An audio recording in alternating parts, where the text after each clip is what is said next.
Të nderuar miq, mirë se vini në podcastin e radhës mos është. Në fakt do të vijojmë të flasim hapur për tema aktuale në qytetin e Pogradecit, por edhe më gjerë. Ne në fakt kemi pasur edhe në pjesët e para të podcastit emra të ndryshëm, të cilët bëjnë oponencë në qarkun e Korçës, të cilët reflektojnë për sa i përket çështjeve problematike. Ndërsa sot do të kemi patjetër një nga figurat më të rëndësishme të politikës në qytetin e Pogradecit, pra politikës lokale. Bëhet fjalë për Olgert Muçllarin, kryetari i Partisë Demokratike të Degës së Pogradecit. Ju falenderoj shumë Oli që jeni sot me mua në studio. Ju kërkoj ndjes që ju drejtova me Olin, por Faleminderit, kënaqësia është e imja. Kënaqësi gjithashtu që ti trajtojmë njëri tjetrit me emra pa zoti. Kënaqësi. e vlerësoj shumë. Në fakt nuk duhet ta fshej si gjithmonë një misi të vjetër dhe në fakt kauza që na kanë bashkuar her pas here. Dhe shpresoj që të jenë të tilla dhe të intensifikohen në vazhdim. Që në kohën e forumit. Që në kohën. Tashmë më shumë se një dekadë që jemi të dy angazhuar maksimalisht që prej atyre dhe të dy jemi në thonjza plakur politikisht në opozitë tashmë prej 13 vitesh, por inshallah me ndihmën e Zotit dhe me forcën e të gjithë demokratëve dhe qytetarëve të Shqipërisë sa më shpejt që Partia Demokratike të drejtojë shtetin. Plakja në opozit kur bëhet e shëndetshme është më e mirë. Larg asaj që do të quaj korrupsioni, shitja, blerja etj. Dhe në fakt jo më kot sot jeni në këtë tryezë, sepse jeni një ndër zërat që edhe kur nuk e keni pasur pozicionin kryetar të Partisë Demokratike, keni reflektuar për problematika komunitare. Kjo është një sfidë sidomos e veçantë dhe vështirë për sa i përket Pogradecit, qytet i vogël, por në duke e keni arritur. Dhe unë do doja pak a shumë një perceptim tuaj sa e vështirë është që të bësh opozitë së pari në Pogradec dhe më pas për të vazhduar diskutimin edhe në rang politik edhe më gjerë. Është e vërtetë ajo që sapo the ti, është shumë e vështirë që të bësh opozitë jo vetëm në Pogradec, por në të gjithë në të katra anët e Republikës së Shqipërisë, sidomos në kushte dhe në kontekstin politik në të cilat ndodhet politikbërja në Shqipëri, sepse fatkeqësisht e them me dhimbje që nuk jemi në kushtet normale të një politikbërje dhe në kushtet normale të një demokracie funksionale në Shqipëri. Unë mendoj dhe besoj fort këtë, kam argumenta shumë të mëdha, jo vetëm unë, por të gjithë qytetarët e Shqipërisë, veçanërisht edhe demokratët që kanë vuajtur këtë pjesë, që në Shqipëri ka rënë demokracia. Sepse për sa kohë që e kam thënë edhe më përpara, për sa kohë që në një shtet koncepti check and balance është i rrëzuar, nuk respektohet nga kryeministri dhe nga institucionet që janë të gjitha në varësi të tij, atëherë sigurisht që këtu vështirësia është shumë e madhe për të bërë politikë, sepse nuk jemi në kushte të barabarta.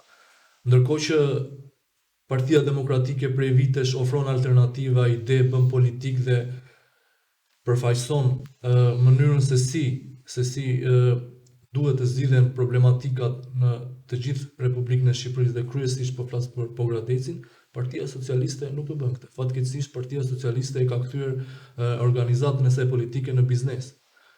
Edhe në këto kushte prapë ripërsërit dhe them që demokratët kanë një sfidë shumë të vështirë në këto kushte të politikbërjes. Me ndihmën edhe të ndërkombëtarëve, me ndihmën edhe të shumë faktorëve dhe aktorëve të cilët ndikojnë në politikën e Shqipëri, por edhe me misionin kryesor të leadershipit të Partisë Demokratike dhe demokratëve, unë mendoj që në Shqipëri duhet të ndryshojë me patjetër realiteti politik, duhet të çlirohet konteksti politik, duhet të çlirohet sistemi që të rikthehet ekuilibri politik dhe të kemi politikë, të kemi alternativa të cilat bëjnë debat për të çuar përpara agjendën e zhvillimit dhe mirëqenies të shqiptarëve dhe jo të kemi thjesht biznes siç ka ndodhur vitet e fundit. Partia Demokratike bën politik, Partia Socialiste bën vetëm biznes, blerje votash, shantazhe, presione nëpërmjet patronazhimit të saj kapilar në të gjithë sistemin e shoqërisë shqiptare. Do të ndalesha tek një bisedë që ne bërëm para se edhe emisioni të niste. Për sa i përket pjesës që edhe ju e thatë që e kemi të vështirë të kemi një debat përballë dikë që të përfaqëson, jo. Paktën alternativën që është përballë. pse e shef këtë ngurim? Sepse pas gjithçka që nuk do të shprehet publikisht ka një çelës ose një kleçk. Po, tashmë prej vitesh, sepse para paktën para 10 vitesh edhe më shumë, politika në Shqipëri ka funksionuar gjithmonë në bazë të analizave dhe në bazë të debatit. Të dy forcat politike kryesore, ciladdo qoftë në pozitë ose në opozit, dilin në debat me aktorë dhe me leadershipet e tyre kryesore, qoftë në nivel qendror, qoftë edhe në nivel lokal. Tashmë kjo kulturë politike ka humbur, dhe ka humbur jo për fajin të opozitës, sepse opozita i ka të gjithë burimet njerëzore dhe drejtuesit e saj politik, qoftë në qendër, qoftë në degë, për të bërë debatin më të shëndetshëm dhe për të patur një debat me kundërshtarët e saj politik. Por kjo ka ndodhur si rezultat i mungesës së vullnetit që është nga Partia Socialiste për shkak të udhëzimeve dhe të direktivave që vijnë direkt nga qendra, direkt nga kryeministri, që debatet televizive të shmangen sa më shumë dhe këto të mbulohen vetëm nga analistët politik, të cilët janë thjesht, mendoj, në kontekstin politik që zhvillojnë ngjarje, janë thjesht mercenar politik, sepse ata janë analistë të paguar me fondet e vjedhura të qytetarëve shqiptar nga qeveria e Shqipërisë. Më vinte çudi kur shihja një listë gjatë të atyre që ju e quajnë analistë, por që në fakt nuk janë analistë, mund të jenë çdo gjë tjetër përveç tyre, me pagesa të tmerrshme, nga pushteti, por të njëjtën gjë kanë parë edhe nga ata që janë analistët djathtë, ata që predispozohen që projnë Partinë Demokratike. Pra, si të themi që është kthyer në një standard që jo të gjithë e duam, por partitë blejnë. Këtë e ka pranuar edhe Indjeri Sokolovdashi. Po. Edhe tek çështja e votimeve, sa jep ti edhe tek zgjedhjet, edhe tek njerëzit. Pra, tregu politik është bërë një treg i blerjes së njerëzve. Kërkesë oferte, kërkesë fiks, Sokolovdashi 2013. Në fakt, si një i ri, sepse ju jeni i ri në moshë edhe i angazhuar vonë në vjetën politik. A ndjeni një keqardhje që po hyni në një lum i cili në fakt dirigjohet nga pazaret? Është e vërtetë atë që ka konstatove ti, edhe atë që ka thënë Indjeri Sokolovdashi është si postulat për këto vitet e qeverisë së vërtetë, sidomos për vitet e fundit, që politika në Shqipëri është bërë kërkesë ofertë. Më jep të tillë. E ka thënë fiks në 2013 pas zgjedhjeve lokale të pjesshme në Korçë, që u bë një masakër që aty filloi edhe tekstualisht e mbaj mend që ka thënë që nuk dim çfarë t'u thëshim njerëzve. Kemi bërë këtë, do bëjmë këtë. Njerëzit na përgjigjeshin, ky jep kaq, ti sa jep. Kjo nuk është politikë. Kjo është ajo që thash në krye të erës, kjo është biznes, kjo është pazar. Jeni përballë? Patjetër. Me këtë situatë pak në zgjedhjet e fundit, se janë Po, patjetër që jemi përballur, jo vetëm në zgjedhjet e fundit, por të paktën në 3-4 palë zgjedhjet e fundit jemi përballur me këtë situatë në të gjithë territorin e Pogradecit dhe ka shumë qytetarë të cilët e çojnë politikën në këtë drejtë. Për sa kohë që ata presin ajo që thashëm përpara, fondet e blerjes së votës 48 orët e fundit të fushatës, Partia Socialiste nuk bën fushat, nuk ka alternativë, nuk bën politik 48 orët e fundit të saj. Më vjen keq ndonjëherë ajo që theti ne po shprehemi me mënyrë kaq vulgare dhe kaq brutale, por unë them që ka ardhur një moment politik që e vërteta duhet thënë copë dhe duhet thënë sheshi. Politikbërja në Shqipëri ka vdekur. Partia Demokratike e ka mision të saj historik rikthimin e demokracisë dhe rikthimin e politikës. Sepse për sa kohë që ti lodhesh gjithkohës si leadership në qendër dhe të gjithë burimet njerëzore që janë të shpërndara në përdeg për të bërë politikë, për të përcjellë mesazhin politik, për të paraqitur alternativa që shiko se në qoftë se ne do të vim në pushtet, Shqipëria do të ketë këto avantazhe, këto, por këto nuk zën vend në ndërgjegjen qytetare, sepse ndërgjegja qytetare është blerë. Ndërgjegja qytetare pret lëmoshëm, pret financuesin e saj ditën dhe zgjedhjeve dhe një ditë para zgjedhjeve. Partia Socialiste, si në qendër, me në krye Edi Ramën, si në deg konkretisht në Pogradec, me zgjatimin e tij zotin Ilir Xhakolli, i gjithë enturazhi politik, i gjithë patronazhimi politik është ajo që ka thashë më sipër që është i shtrirë në një sferë kapilare në të gjithë shoqërinë. Sepse edhe diçka ata nuk bëjnë ajo që them po e përsërit prapë, ata nuk bëjnë politik. I gjithë enturazhi i cili është i shtrirë në nivel kapilar në shoqëri nuk bën politik, sepse të bësh politik do thotë të paraqes alternativa. Ata janë të gjithë patronazhist, mercenar të paguar, që për sa kohë që ata marrin lekët nga Partia Socialiste janë të detyruar të mbledhin votat. Për sa kohë që ata nuk paguhen, nuk e kanë bindje dhe nuk e përcjellin me atë mesazh, sepse ata nuk e kanë bindje atë çka ata bëjnë. Thjesht janë të paguar për të çuar atë çka shefi i tyre në qendër. Edhe këtu e përsërit prap, Ilir Xhakolli e çon me domosdoshmëri në çdo lagje, në çdo biznes, në çdo qendër votimi në territorin e Pogradecit. Keni parë ju të dalë kryetari i bashkisë dhe të flas për programe, të ketë një ekip i cili të jetë një ekip për ekonominë, për infrastrukturën, për urbanistikën, jo, del vetë. Për urbanistikën e ka siguru. Del vetë siç është ai atje në krye, del vetë dhe thotë do ta bëjmë këtë, por nuk ka një vizion të qartë. Ka thjesht aksione pasi ndodhin problemet, pasi denoncon opozita, pasi denoncojnë këshilltarët e opozitës, ai del dhe bën aksione për zgjidhjen e problemit. Kjo nuk është politik. Kjo është arnim. Dhe për sa kohë që ai vazhdon me këtë, sepse e ka të qartë se si funksionon politika, e ka të qartë, e ka marrë mesazhin nga qendra, e ka të sigurt leadershipin e tij, sepse ai në fund të ditës paguan dhe blen vetëm vota. Ilir Xhakolli prapë e përsërit, gjithë zgjedhjet e fundit ka bler vetëm vota, ka bler vetëm interesa, ka bler vetëm biznese, ka bler vetëm vende pune. Nuk ka bërë politik, fatkeqësisht. Ka bler edhe kandidat përballë. Kjo i kam për të diskutuar pastaj, por këto gjëra i diskutojmë, por do të zgjedh në një moment të dytë. Dhe ti di që unë flas në këto raste, nuk është siç e ka dhënë emrin në podcasti. Pavarësisht ju dhat një pasqyrë dhe unë provizoj që gjeni për rajon dhe e them publikisht një fakt që e vlerësoj sidomos nga ju, sepse Partia Demokratike është një parti e cila ka shumë elemente brenda saj. Elemente të cilat shpesh herë nuk zgjedhin të flasin ose të mbajnë qëndrime të dyshimta që bien në ndesh me opinionin publik, me qëndrimet publike, me qëndrimet oponente. Dhe është një fakt për të erdhur keq. Realisht ju jeni ndër të paktë që në shumicën e rasteve keni reaguar me emër me mbiemër për problematika komunitare.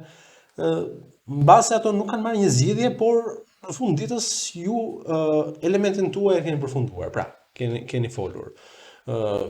E shoh një ndrydhje brenda Partisë Demokratike në Pogradec këtë gjë. E shoh edhe në qendrime.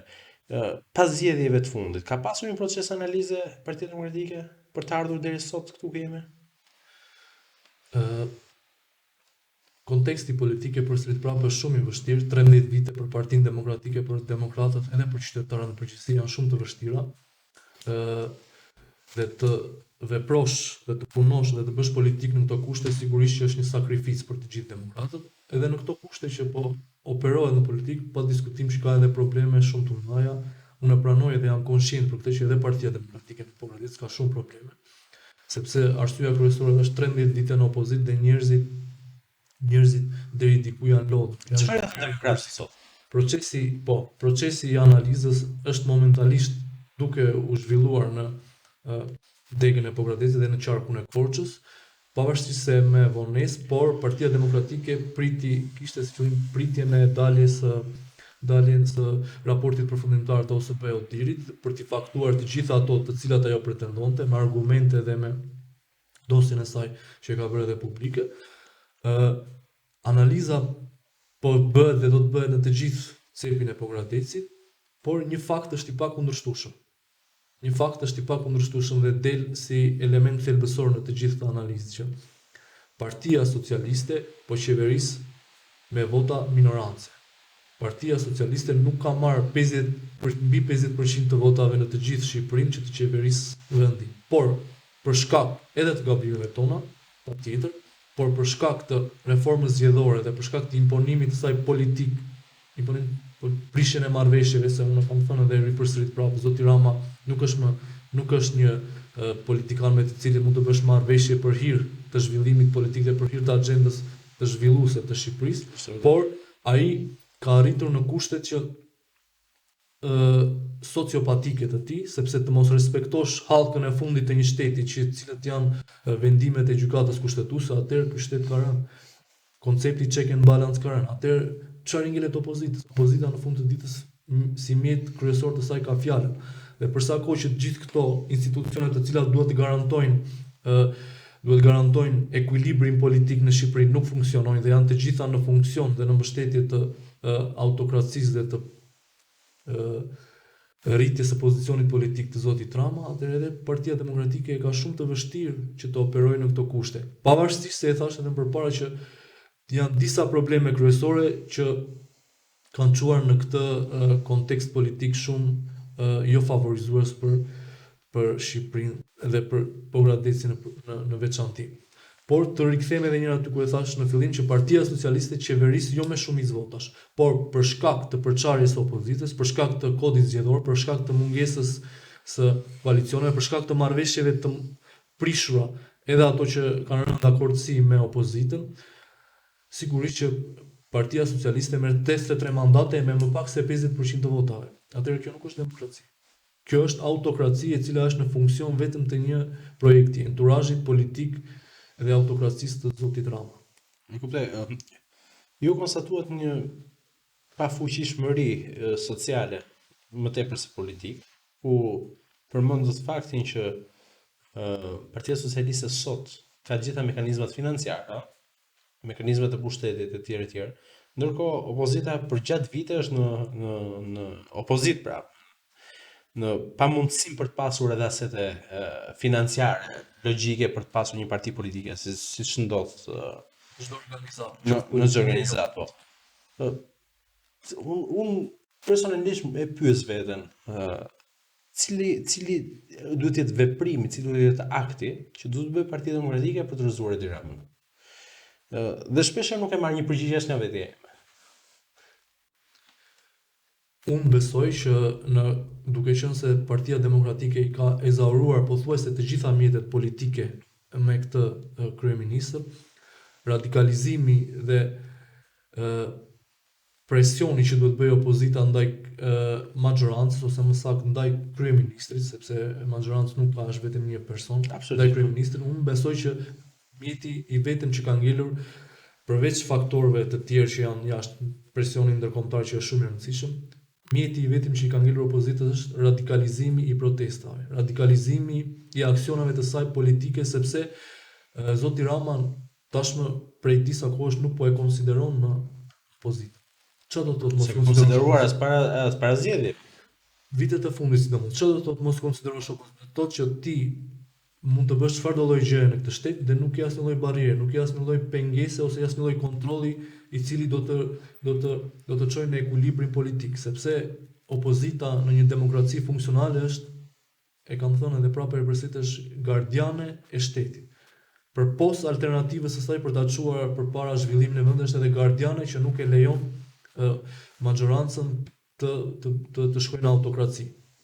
Fatkeqësisht opozita këtë mision dhe këtë rol vitet e fundit i është zbehur. Kjo prapë e theksin që përveç problemeve të saj që ka pasur edhe të gjithë enturazhin mediatik, politik, financiar, ndërkombëtar, po ndoni që ka vënë në dispozicion zoti Rama për të shkatruar opozitën. Unë besoj se në kushtet në të cilat ndodhet konteksti politik, Partia Demokratike momentin më të vështirë politike ka kaluar. Ajo nuk u shkatrua, nuk u zhduk nga zoti Rama. Po këtë është shoqat. Por është në kushte që unë besoj është në kushtet e ringritjes. Nuk është kthyer në shoqat, nuk e besoj këtë, sepse të marrësh 500.000 vota nuk është shoqat. 500.000 vota është një parti politike e cila ka një pushtet shumë të madh. Por ti mbjetosh gjithë kësaj fortune me këto element që përmenda më sipër dhe të ringrihesh përsëri, jemi në momentin e ringritjes, unë besoj që Partia Demokratike do të ringrihet përsëri me të gjitha format e saj, me të gjithë elementet dhe me të gjithë aktorët dhe faktorët opozitarë që ka brenda saj, por duke e vetë theksi prap duke u bër ose duke rikthyer edhe një atë që thash më sipër, rolin e saj opozitar, presionin ndaj opozitës, që kryeministri ta konsideroj pozitën si faktor i cili është pengues për të gjitha padrejtësitë dhe për të gjitha ato agjendat eksperimentale që po ndodhin me Shqipërinë fatkeqësisht. Kur ju flisni që Partia Demokratike është një proces ringritje. Është një proces ringritje, unë doja mbas edhe një perceptim si po vjon kjo rikthimi i Partisë Demokratike në pozitat e mparshme si një partie oponente, por përpara se të kaloj tek të pres përgjigjen tuaj, unë do bëj një analogji shumë thjesht. Partia Demokratike ka humbur vazhdimisht zgjedhjet. Ka humbur elektoratin jo vetëm nëpërmjet atyre që sot janë këtu, por edhe nëpërmjet atyre që janë larguar. Duhet thënë një fakt, megjithëse kjo nuk ju justifikua edhe nga votat diasporës. Sepse nëse do kishte një logjik që ata që u larguan ishin demokratë, ata që u larguan mund të votonin në zgjedhjet e fundit, por që faktikisht nuk pati një mbështetje masive.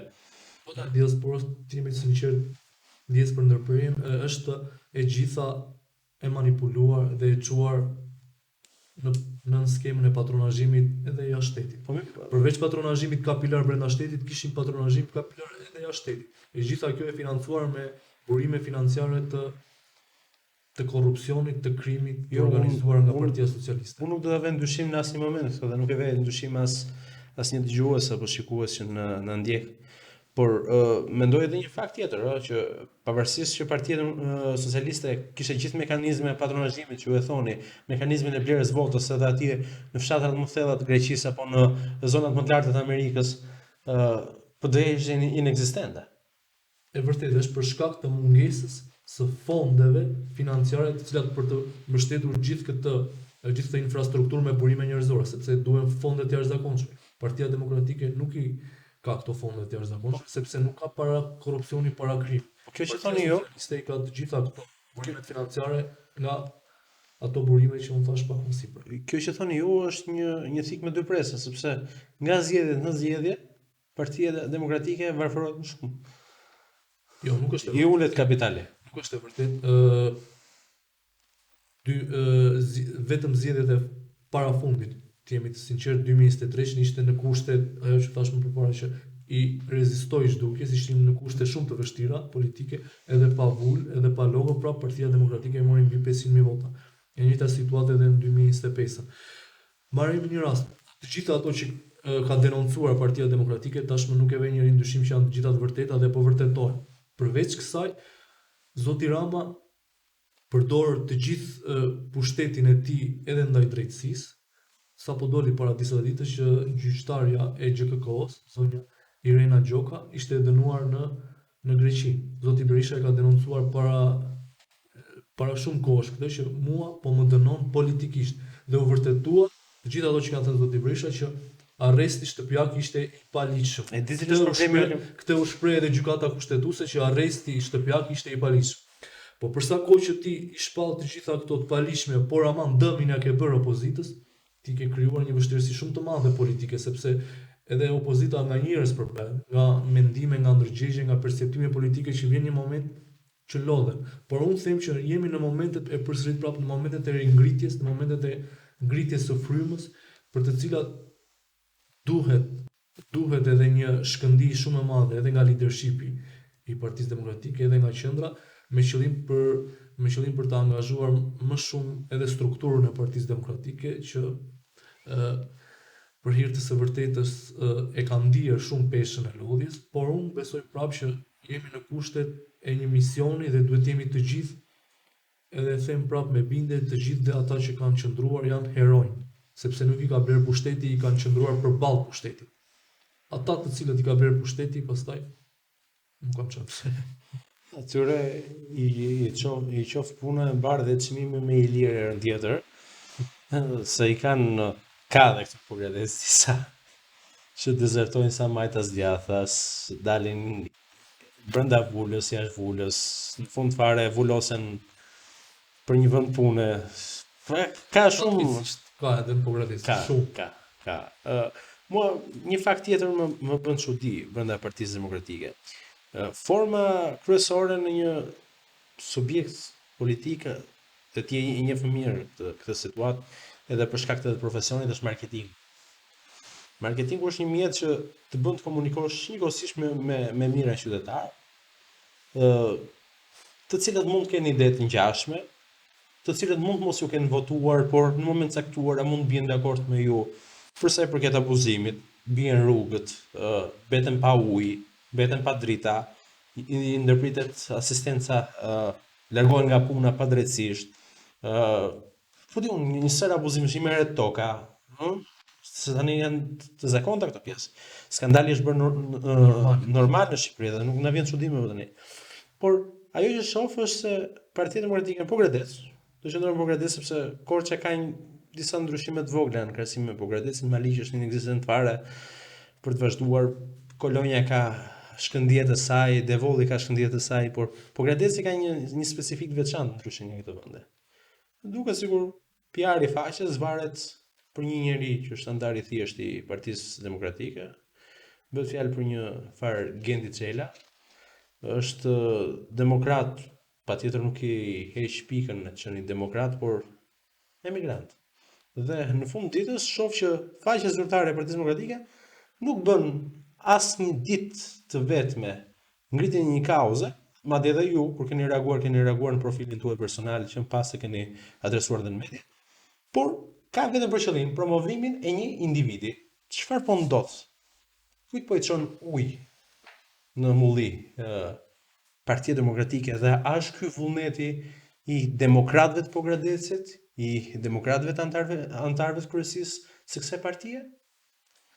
Unë mendoj që këto janë çështje të brendshme, çështje teknike të cilat për mendimin tim janë periferike, do të zgjidhen shumë shpejt, sepse nuk është ky problemi kryesor i Partisë Demokratike, është PR është problem kryesor. Është e vërtetë aq të tip në lidhje me marketingun, Partia Demokratike çedon, ka deficienca të mëdha me këtë pjesë, por unë besoj që pas zgjedhjeve që do të zhvillohen në degën e Partisë Demokratike, pasi të mbaroj, sepse ne jemi aktualisht në fazën e procesit të analizës, gjithashtu jemi pas këtij procesi jemi edhe në procesin tjetër, procesin e inventarizimit dhe rievidentimit të listës së antarësisë për ta bërë një listë reale dhe dinjitoze. Do jenë edhe ata që kanë ikur?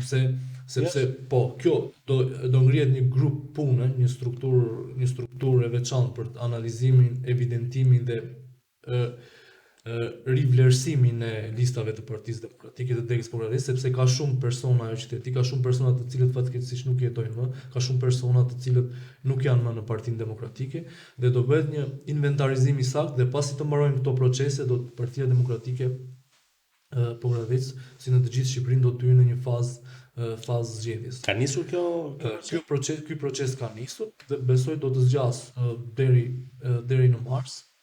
Pasi të mbarojnë të gjithë këto procese, atëherë mund të jemi edhe në fazën e zgjedhjeve për kryetar dege dhe besoj që ato problematika që ti ngrite për mendimin tim që janë periferike do të zgjidhen përsëri dhe secili dega do të marr atë zhvillimin normal që fatkeqësisht e them që ka çeduar në shumë pika, edhe për fajin, edhe për problemin tim. Unë mbaj përgjegjësitë e mia, pa diskutim.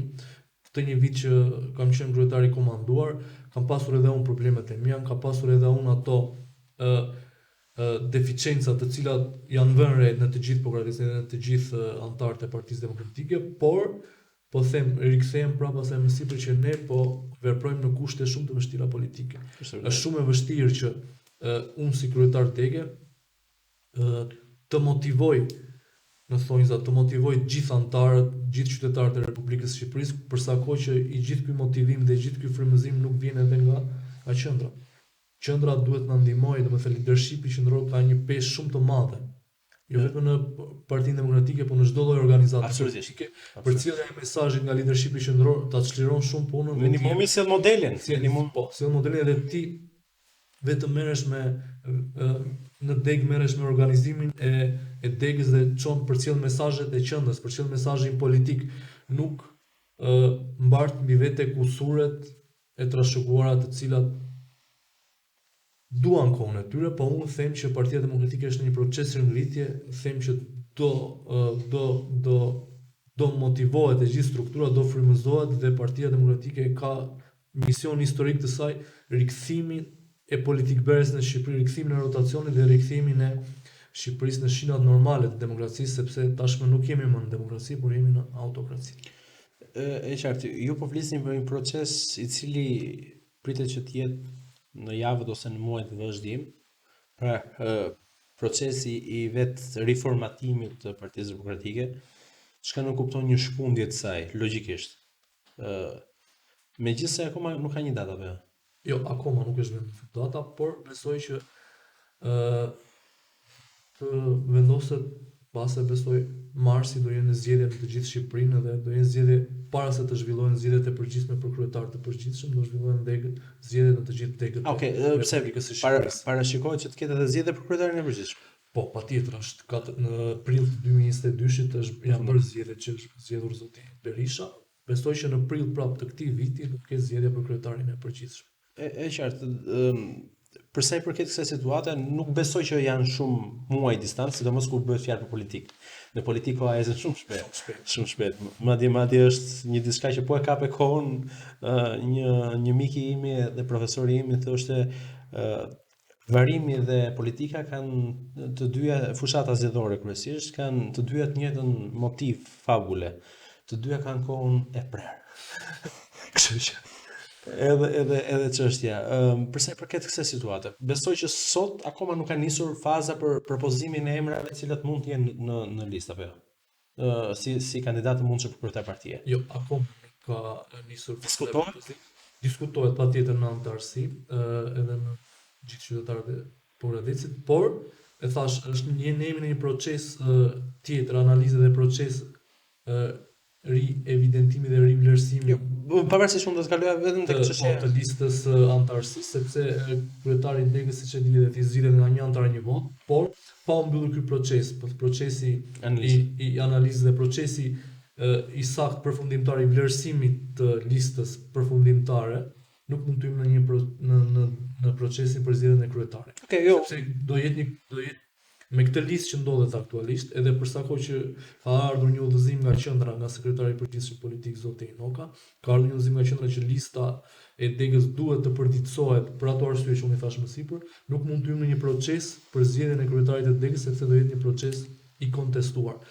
Lista do të rikthem prap, lista do të vlerësohet nga kryesia e Degës, nga një grup pune me të gjithë kryetarët e grup seksioneve të Degës, me gjithë anëtarët e kryesisë, dhe do merret një vendim i cili do jetë unanim për të gjithë. Kam një pyetje për sa përket listës, për si formë pa qartësie imja, por besoj mund të jetë edhe të tjerët.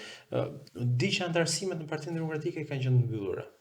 Në kontekstin që online një faqe që ka qenë anëtarësohu në Partinë Demokratike nuk ka qenë në vend të saj është zhvendosur një regjistro për diasporën, diçka e ngjashme, mos gaboj. A mund të kryej sot një qytetar i këtij vendi një anëtarësim në çdo lloj dege të Shqipërisë në këtë moment që flasim? E ka mundësi në atributet për të kërkuar për të bërë anëtar? Jo, momentalisht është sepse edhe sipas statutit parashikohet që nuk mund të bëhesh anëtar kur ka zgjedhje para 6 muaj. Ne jemi në kushtet kur zgjedhjet të zhvillohen brenda një periudhe shumë afat shkurtër dhe për shkak të kësaj arsye nuk mund të bëhesh anëtar. Me të mbaruar zgjedhjet, pastaj pas këtij procesi zgjedhor mund të anëtarësh. Është element teknik për të ndaluar fryrjet e listave. Po, fryrjet e listave për shkak të ndikimit që mund të kenë secili kandidat për të shtuar listën me personat e tij dhe normalisht do jetë një proces i kontestueshëm dhe jo i drejtë. E qartë, është më së korrekt nëse flasim për këtë situatë, megjithëse grupi punës mendoj që do të jetë grup pune i ngritur nga vetë Dega me anëtarë të kryesisë së kësaj dege? Po, vetë Dega, anëtarët e kryesisë që mbulojnë secili grup seksioneve të vit, kryetarët e grup seksioneve, sepse janë ata personat të cilët njohin më mirë territorin e tyre, seksionin e tyre, lagjen e tyre dhe normalisht e gjitha ka risk kjo gjë për ndryshime, manipulime apo? Jo, nuk besoj sepse kur të merret vendimi për emra të caktuar të cilët nuk do jenë më në listën e Partisë Demokratike, vendimi do jetë unanim dhe kriteret janë të qarta tek udhëzimi. Persona, po e them prapë, persona të cilët fatkeqësisht mund të kemë ndruarjet, për këtë jemi të gjithë dakord, persona të cilët nuk janë më në Partinë Demokratike, por kanë shkuar te Partia Socialiste dhe kanë dalë hapur dhe bëjnë fushat për Partinë Socialiste, patjetër që ata nuk mund të jenë më anëtarë të Partisë Demokratike, dhe disa kritere të tjera, të cilat janë të vendosura nga leadershipi PS. Kjo është një pyetje individuale, personale, që mund ta çoj, por që lidhet me rafshin politik. Duke qenë se ju jeni për një vitësh kryetar i komanduar, një kohë e pamjaftueshme mendojen në perceptimin tim për të testuar një drejtues të ri të partisë, apo edhe në rrethanat që kanë qenë, a pretendoni dhe a keni zëra sugjerues që ju të hyni në garë si pjesë e kësaj gare për të marrë një mandat plot, një mandat që do ta çojë Partinë Demokratike drejt zgjedhjeve lokale, mbas edhe zgjedhjeve qendrore. Pranë fashën e vetë mandatit të kryetarit të partisë. Po, patjetër që e kam. Ne kam diskutuar dhe kam marrë mbështetje edhe nga faktorët politik në degën e Pogradesit, me të gjithë drejtuesit politik Pogradesit, me të gjithë miqtë e mi, kemi konsultuar dhe kam arritur kam marrë vendimin që do të jem pjesë e këtij procesi zgjedhor për të kandiduar për kryetar degë të Partisë Demokratike, dhe besoj që ky është edhe qëllimi që për të vazhduar misionin dhe për të vazhduar kontributin tim për të shërbyer Partisë Demokratike dhe Pogradesit dhe opozitës në veçantë. Shpresojmë që të shkojë mirë çdo gjë deri në momentin që do dalin dhe emrat të tjerë. Patjetër ju do të ofroni alternativën si gjithë tjerët. Unë besoj që do të shkojë mirë, sepse qëllimi im edhe si kryetar tani është që procesi të shkojë gjithë brenda normave të duhura, jo pa qëllim edhe është shtyrë si proces, sepse udhëzimi i parë ishte që mund të zhvilloheshe në janar, por duke qenë se ishte njëkohësisht procesi i analizës dhe njëkohësisht është edhe ajo që përmendam si për lista, atëherë ne kemi detyrim që të zhvillojmë një proces të pakontestuar. Duhet të mbyllen këto dy procese që të fillojë procesi zgjedhjes për kryetar degë. Zgjedhjet e brendshme janë garë karakteri më tepër se garë ndërmjet individëve, dhe shpresoj që të jetë një garë e frytshme, ku besoj do të japi mundësinë atyre të cilët janë në qytet, jetojnë në qytet, kontribuojnë në qytet, për t'i dhënë më tepër qytetit, dhe shpresoj që Partia Demokratike të paktën nuk e di për në qendër, po për këtu në Pogradec tregoj një qytetari që i ka munguar për disa kohësh.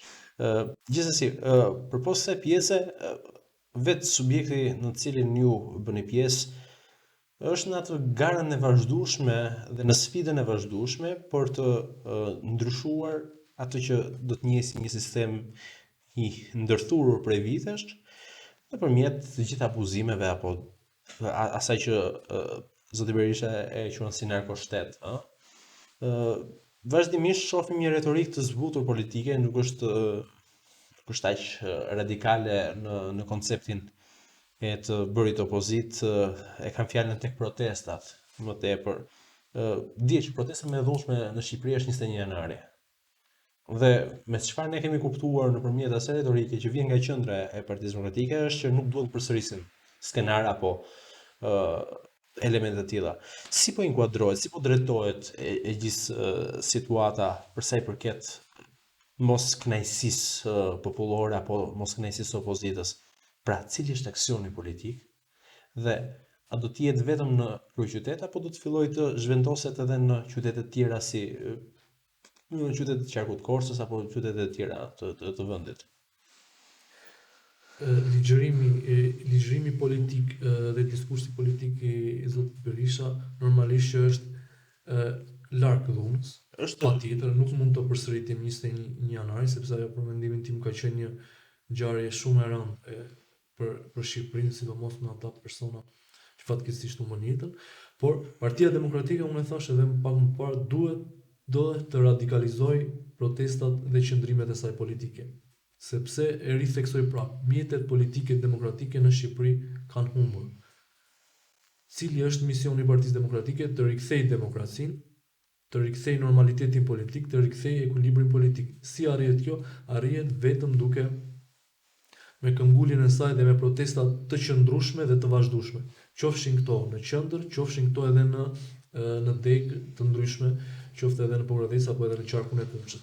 Sepse për sa kohë që këto protesta do të vijojnë të jenë të vazhdueshme dhe të qëndrueshme, shembull mund të marrë edhe çadrën e 2017, që për mendimin tim ka qenë një protestë e vazhdueshme dhe e qëndrueshme shumë e mirë deri në na ka përsolluar dielli. Po, fiks. Deri në 16 maj, 3 muaj ishte protestë e mrekullueshme, super protestë për mendimin tim. Në 17 maj ishte Dështimi i gjithë asaj 3 mujor. Unë besoj që një nga ato forma, po ka edhe shumë forma të tjera të mosbindjes civile, Partia Demokratike duhet të vijojë me këtë aksion politik. Por, e them përsëri me qëndrueshmëri dhe me vazhdim të protestave, me paralizim të jetës politike në Shqipëri, sepse pra thonin që në kontekst parlamenti dali jashtë funksionit nga aspekti i opozitës. Partia Demokratike duhet të bëjë diçka ndryshe, duhet të zhvillojë diçka ndryshe, sepse status quo-ja e kontekstit politik nuk të vazhdojë më kështu, vetëm me deklarata politike, vetëm me ligjërime politike, sepse ne i kemi provuar këto, e thashë më sipër, i kemi provuar disa herë dhe nuk kemi arritur rezultat. Partia Demokratike duhet të ndjekë rrugët e saj, cilat do qofshin ato, me mjete demokratike, për të arritur rezultat. Sepse për sa kohë që ngelet e gjitha thjesht një ligjërim dhe diskurs politik në kuadrin e propagandës, por pa arritur rezultate politike konkrete, atëherë sigurisht që Partia Demokratike këtu pastaj po çedon dhe ka një deficiencë të madhe, të cilën unë besoj fort që në muajt në vijim duhet t'i japi dhe do t'i japi zgjidhje, sepse për ndryshe s'dua ta them fjalën, po është shumë e vështirë. Nuk do doja ta thoj shumë e vështirë për të gjithë Shqipërinë që të vazhdojë kështu. Nuk do doja ta thoj as atë fjalë, as do doja as unë ta besoj atë fjalë, megjithëse ky vend i ynë, siç e thash pak më herë, skandalin e ka kthyer normalitet. Fiks. Dhe normaliteti më nuk i bën përshtypje me asnjëriu. Vetëm pak kohë parë unë informova që prap një nga rrugët më të shtrenjta që i kalon mes qarkut të Korçës, rruga Qukush-Qaflloç, po degenerohet edhe nga aspekti i vetë trasesë së rrugës etj. Dikush do të thotë po hajmë çfarë ndodhi me një rrugë. Ndodhi ajo gjë që shpesh e diskutohet me miqtë dhe pse po bëj këtë, po e bëj që të kuptojmë sa absurde është situata në Shqipëri dhe sa keq po mësojmë me absurditetin. Dhe shpesh me miqtë e them këtë fjalë që shife se edhe më përpara është abuzuar, është vjedhur, patjetër që është vjedhur, si është në pushtet normale që do vjedhësh. Por tani jo vetëm që vjedh, por edhe shpërdoron. Edhe të bie poshtë të gjithë fasada, dhe të bie poshtë të gjithë investimi, të gjithë propaganda, dhe në fund fare shkon, paraqitesh në SPAK. Merresh personin e tim, mundësisht dënohesh 3 deri në 4 vjet burg, dhe del nga sistemi politik shqiptar me 40 milionë euro rezerva. 40 milionë euro të vjedhura. Të vjedhura rezerva. Po, nga xhepat e njerëzve. Dhe kjo mua më vret, sepse unë e shoh jetën time këtu. Si shumë qytetarë të tjerë që mund të mendojnë si unë. Dhe mendojnë që kur po vidhen në këtë mënyrë absurde, kur shkon në spitale dhe në spitale nuk gjen dot pajisje, kur shkon në spitale dhe nuk gjen dot mjek, kur shkon dot në shkolla dhe shkollat janë bastarduar fare në mënyrën se si funksionojnë, kur rrugët që t'i kalon janë të pasigurta se në një moment caktuar mund të marrin jetë. Unë nuk e di se si mund jetohet në këtë vend. Fiks, ky është modeli kontrasti politik që ofron edhe Partia Demokratike. Ajo çka them si për ti investimet publike. Një nga investimet publike shumë të mëdha të Partisë Demokratike ka qenë edhe rruga Durrës-Kukës. Edhe Tiranë-Elbasan, po e theksin e vetë Durrës-Kukës. Është ndërtuar prej vitit 2009, tashmë u bën pothuaj 17 vite, 16 vite, dhe ajo rrugë nuk ka pasur asnjë lloj avarie. Thjesht mirëmbahet, paguhet kostot e mirëmbajtjes, por ama nuk ka pasur asnjë lloj defekti serioz. Ai është investim publik që i shërbevi jo vetëm shqiptarëve, por gjithë Kosovës dhe gjithë rajonit. Po kemi rrugën që përkthejnë të ardhurat e Skorç. Po, që përkthejnë të ardhurat për qytetarët e Shqipërisë. Modeli tjetër është kjo që sapo theti Çukës Çafllaç. Ajo është e tmerrshme. Është e tmerrshme përveç abuzimit të cilat kostot e fryra në maksimum dhe përveç zgjatjes prej 16 vitesh, ajo nuk zgjati asnjë muaj dhe vazhdon akoma të shembet. Ky është modeli korruptiv abuziv që ne na diferencon me PS. Partia Demokratike ka bërë investime strategjike të qëndrueshme, Partia Socialiste bën vetëm investime për të vjedhur fondet e shqiptarëve. Po që po vidhet nuk është një çudi e madhe, se po vazhdon po vidhet, por që çudia qëndron tek nuk po dënohet. Nuk po dënohet askush. Nuk më intereson se një muaj burg apo një vit burg apo 5 vjet burg një funksionar publik. Si intereson askujt. Partia Demokratike të çliroj sistemin, se e thash më sipër, sistemi demokratik me të gjithë shkallët e tij është kapur.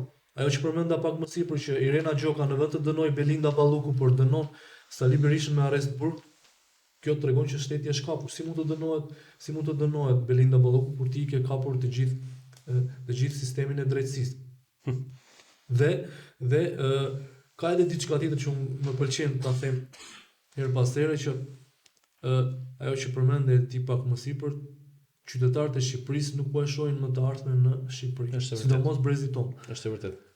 Këtë vit 2026 edhe sipas 3500 zënës më pak në qarkun e forcës. Po, edhe sipas një statistike që e lexova tek revista Monitor, që besoj është një zë shumë i besueshëm. Është e vërtetë. Një në 10 të rinj në Shqipëri për vitin 2026 po bëjnë gati valixhet për të ikur. Përveç atyre që kanë ikur, ajo që kemi thënë shumë herë më sipër, që 10 vitet e fundit kanë ikur mbi 1 milion shqiptar dhe pothuajse 70% e këtyre janë të rinj. Është motori, është shtylla kurrizore e Shqipërisë. Besoj mbajmë mend vitet e arta, kam qefti quajmë për Shqipëri, se në ato kushte që ka Shqipëria, ato vite mund të quhen të arta. Vitet e Nanos. Jo, janë vitet e Berishës 2005-2009. Mban vitet 2008-2009 kur edhe ekonomia greke pësoi krizën financiare, të gjithë emigrantët që kishin punuar dhe jetuar në Greqi e shikonin të ardhmen në Shqipëri. Gjithë burimet e tyre financiare erdhën dhe investuan në Republikën e Shqipërisë sepse shikonin besim këtu. Pas çdo eksodi ka pasur një kthim. Po, pas tani ka vetëm eksod. Vetëm eksod. Dhe pasi erdhi rilindja në pushtet pas 2013, as 2 vite dhe filloi prapë eksodi, ikën të gjithë, por kjo nuk është rastësi. Kjo është agjendë e pastër shpopulluese për Shqipërinë, me në krye e them dhe prapë rithem megjithëse është termi i rënd, sociopatin Edi Rama. Pse është sociopat? Sociopat sepse për sa kohë që një lider politik nuk bashkëpunon, nuk bën marrëveshje, nuk arrin që të konsiderojë kundërshtarin politik, por e shikon si barrat, jo si pjesë integrale e demokracisë, atëherë normalisht ai sociopat është. Nuk është politikan. Duhet të kalojmë në një moment tjetër që është paq i rëndësishëm të paktën tek zhvillimet brenda subjektit të Partisë Demokratike. Ka pasur lëvizje të ndryshme nga individë të ndryshëm brenda Partisë Demokratike që me thënë të drejtën në perceptimin tim janë dukur pozitive. Në rasti konkret është rasti i Ervin Selianit. Unë kam edhe njohje miqësore me të afërta, pavarësisht që mendoj apo s'mendoj që mund të sjellë një zhvillim brenda Partisë Demokratike apo ndryshim brenda Partisë Demokratike, por ato që mundi dhe e bëri është se i dha një gol. I dha një shkëndijë kësaj partie. Si po shihet nga aspekti institucional i Partisë Demokratike lëvizja Saliani. Unë kam qef ta shikoj si një lëvizje brenda Partisë Demokratike dhe do të ngjelet brenda Partisë Demokratike. Unë kam thënë prapë përsërit që edhe në statut sanksionohet që diversiteti i mendimit ndryshe është franksionet është i sanksionuar në statut. Jo vetëm Ervin Saliani, por edhe personat e tjerë brenda Partisë Demokratike, për sa kohë që zhvillojnë aktivitetin e tyre politik për rienergjizimin e një pjesë të strukturave, një pjesë të qytetarëve të cilët nuk janë dakord me leadershipin aktual, por çojnë ujë në bashkimi i opozitës dhe rienergjizimi i flukseve opozitare, unë besoj që kjo i shërben opozitës. Duhet parë me kohën, por unë nuk e besoj të gjitha pretendimet që zoti Saliani po luan një lojë për dëmtimin e Partisë Demokratike, unë nuk dua ta besoj, sepse nëse kjo e fundit është e vërtetë, atëherë ai besoj fort që ai do të bëjë një vetvrasje politike dhe ai nuk besoj që ka këtë qëllim. Sigurisht. Të vrasë veten e tij politikisht me duart e tij. Ai ka qëllim që të zhvillohet brenda Partisë Demokratike dhe aty duhet të qëndrojë. Jo vetëm ai, por Partia Demokratike ka shumë flukse dhe burime njerëzore, të cilët kanë kapacitete shumë të mëdha për të rienergjizuar flukset opozitare. Nëse ai vjen dhe planifikon një aktivitet në Pogradec,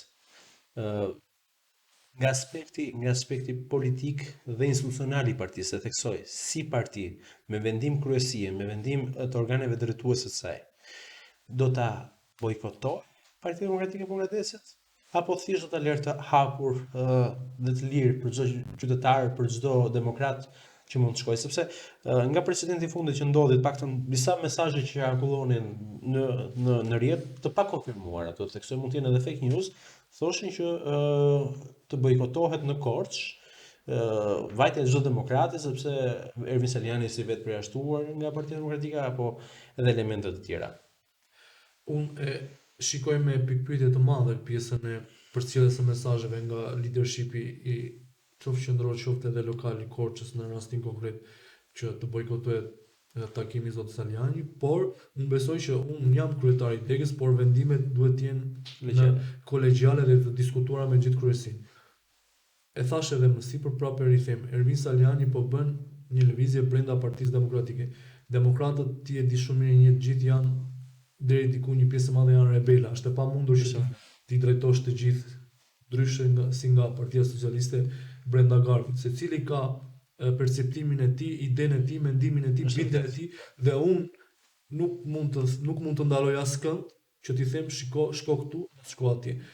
Secili ka qëndrimin e vet politik, bindjen e tij politike, por për mua e rëndësishme është që unë dua të vëtheksin gjithmonë tek bashkimi i flukseve opozitare dhe jo përçarja e flukseve opozitare, ashtu sikur ka ndodhur këto 4 vite të cilat demokratët kanë vuajtur shumë. Demokratët,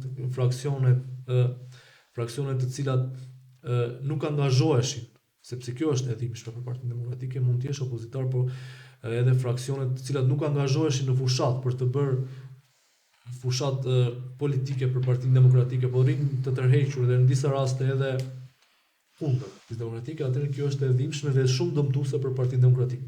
Ky është edhe qëllimi im si kryetar degë, që gjithë flukset opozitar, pavarësisht mendimit për leadershipin, pavarësisht mendimit që kanë për secilin drejtues në qendër apo në deg, në fund të ditës të gjithë të kapitalizojnë fuqinë e tyre politike për Partinë Demokratike.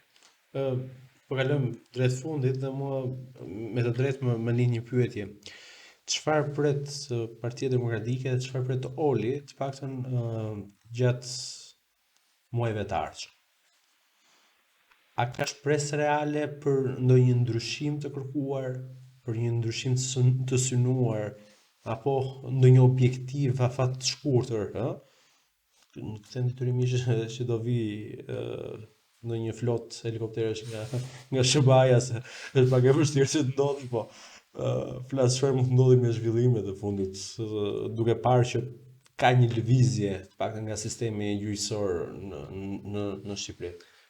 Unë jam besim plot që i gjithë sistemi autokratik i ngritur prej 13 vitesh tashmë është në gramat e fundit të tij, dhe kam besim dhe shpresë që unë dhe ashtu edhe gjithë qytetarët e Republikës së Shqipërisë duan që jetën e tyre ta zhvillojnë në Shqipëri, duan që jetën e tyre ta jetojnë në Shqipëri dhe jo të marrin të bëjnë gati valixhet dhe të ikin në emigracion. Dhe që të ndodhë kjo, duhet patjetër që ky kryeministër të ikë. Ky kryeministër duhet të largohet me çdo mjet politik edhe jo politik, me faktor ndërkombëtar, me faktor të brendshëm, me qëllim vazhdimsinë e natyrshme të shtetit shqiptar. Se unë kam thënë edhe më përpara që në një moment që një shteti të caktuar i largohet shtylla kurrizore, i largohen banorët e saj, edhe sidomos të rinj, atëherë për çfarë vlen ky shtet? Për çfarë vlen ky shtet? Shteti përvehet nga banorët e tij dhe banorët e tij janë vitaliteti i gjithë këtij shteti. Unë e thash, e them përsëri, jam besim plot që kjo lloj autokracie, të cilën fatkeqësisht Shqipërisë rri dhe i përsëritet, duhet të marrë fund me çdo mjet dhe të rikthehet demokracia dhe të rikthehet check and balance, dhe është mision historik i Partisë Demokratike që të ndërtoj institucionet e pavarura, afatgjata dhe vizionare për Shqipërinë, me qëllim që persona si Zoti Rama, të cilët nuk janë me pakicë në politikë, jo vetëm në Shqipëri, po kudo, të krijohet një lloj sistemi që këta lloj persona të nxjerrë jashtë sistemit, të mos ju jap atribute politike, të mos ju jap mundësinë politike që ata të kapitalizohen aq shumë sa të bëhen autokrat, por të krijohet një sistem politik meritokratik dhe institucional që këta persona të mos rikthehen më në jetën politike të Shqipërisë, sepse bolli morën në qafë Shqipërinë dhe shqiptarët. Kam qenë në 9 vjeçare kur ardhur Rama në pushtet, po më dalin thinjet e para sot dhe me thënë drejtën unë nuk jam nga ata njerëz që e fsheh qëndrimin tim. Jam po aq kritik sa Majtas së djathtas për ndonjëherë për neglizhencën, por Majtas për abuzimin i ndaj gjërave. Dhe ajo që më vjen keq është se shumica e të rinjve në moshës time, ata të cilët shpeshherë refuzojnë të shkojnë të votojnë. Kjo është e qartë se ata që janë pak më të vegjël nuk refuzojnë të dëgjojnë edhe për politikën ndonjëherë. Edhe të pyes është shumë vështirë do të përgjigjet kush është një ministër. Edi Ramën mund ta kenë dëgjuar, po se kanë qartë çfarë është. Që në fakt është e keqja e tyre. Është e keqja e tyre. Dhe shpresoj që pse jo të ketë një ndryshim jo për të ulur ca dhe për të ngritur ca të tjerë, por për të ulur pasojat e një dëmi tepër të madh social, ekonomik dhe politik në këtë vend. Olgert, unë të falenderoj shumë që ishe me mua sot në studio. Shpresoj që të ketë zhvillime pozitive në kampin perëndimor, që do të njësi kampi djath, jo nga lindja, se lindja nuk ka zhvillime, ka gjithmonë të njëjtat gjëra. Dhe shpresoj që të ketë rezultate pozitive dhe ndryshime eficiente për Partinë Demokratike, për anëtarët e saj dhe për gjithë ata që duan një farë ndryshimi, të paktën në muajt apo edhe në zgjedhjet që po afrojnë. Unë shpresoj dhe besoj fort këtë, ashtu si më rrethe edhe ti, uroj që kjo gjë të ndodhë sa më shpejt, por sigurisht që me vullnetin dhe me ndihmën e Partisë Demokratike dhe me çuarjen e saj përpara të gjithë agjendës zhvilluese për Shqipërinë. Okej, vetëm një moment se më doli nga mendja, është një pjesë për sa i përket partive të vogla. Partimet të vogla ato treguan prapë që nuk prodhuan rezultatin që morën, votat atyre ishin shumicën e kohës votat papërdorshme, që në duke prapë i bërë ndëm Partisë Demokratike,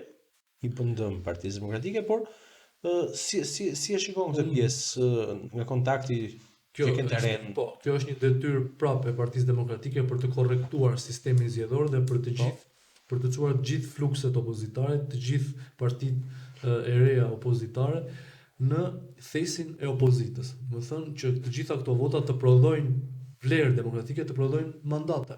Sepse për sa kohë që gjithë votat e opozitës, qoftë nga Partia Demokratike, qoftë edhe nga partitë e reja, janë në maxhorancë mbi 50% dhe marrin më pak se 70 deputet, atëherë sigurisht që ky kod është i padrejtë. Duhet korrektuar dhe kjo është detyrë e rëndësishme e Partisë Demokratike. Ja bëni një thirrje atyre që mbase e shohin një parti të re si një zgjidhje të duhur?